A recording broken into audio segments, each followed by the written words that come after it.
এখানে আমি 3 কিলো আদা সকালে বাজার থেকে নিয়ে এসে ভালো করে পরিষ্কার করে আগে ছাড়িয়ে নিয়েছি। পুরোটা কিন্তু ভালোভাবে ছাড়াবে না, জাস্ট উপরের পাতলা করে খোসাগুলো ছাড়িয়ে দেবে।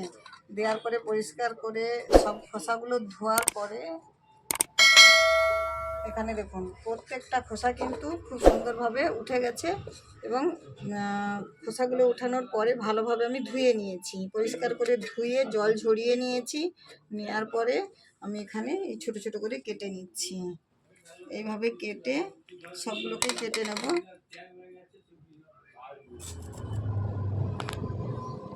আদাগুলো সবগুলো এইভাবে পাতলা করে কিন্তু কেটে নিতে হবে। দেখুন মোটা রাখলে হবে না, আরও যদি পাতলা পারেন কেটে নেবেন। এটা এখন প্রচুর গরম, যেহেতু 2-3টে রোদ্রু দিলে শুকিয়ে যাবে। দেখুন এখন আদা আমি আজকে কিনে আনছি 120 টাকা করে।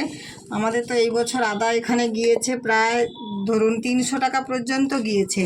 তো এটা যারা হয়তো বাইরে কাজ করে বা প্রতিদিন বেরোতে হয় তাদের ক্ষেত্রে এগুলো খুব দরকার, কারণ আমরা রোজ বাজারেও যেতে পারি না বা রোজ কিনে আনাও সম্ভব নয়। এটাকে আপনি 3-4টা রোদ্রু দিয়ে ভালো করে শুকিয়ে রেখে দিলে আপনি পরে গুঁড়িয়েও নিতে পারেন, না হলে আপনি শিলেও বেটে রান্না করতে পারেন। দেখুন পুরো আদাটা আমার কাটা হয়ে গেছে। এটা 3 কিলো আদা। দেখুন কীরকমই পাতলা করে কেটে নিয়েছি। ঠিক আছে, এবার এটা আমি 2-3টা রোদ্রুতে দিয়ে দেবো। আজকে কালকে আর একদিন দিয়ে দিলে হয়ে যাবে। আগে আমি 2 কিলো করে নিয়েছিলাম আর আজকে 3 কিলো। দেখুন আমার আদাগুলো কিন্তু 3টা রোদ খাইয়েছি, যেহেতু এখন প্রচুর গরম। 2টো রোদ দিলেও শুকিয়ে যাবে, কিন্তু যেহেতু আমি সারা বছরের জন্য রেখে দেব সেই কারণে একদমে দেখুন।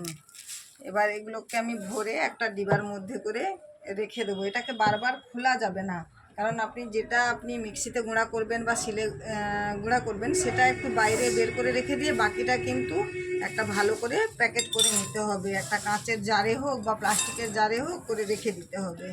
এটা সারা বছরের জন্য থাকলো।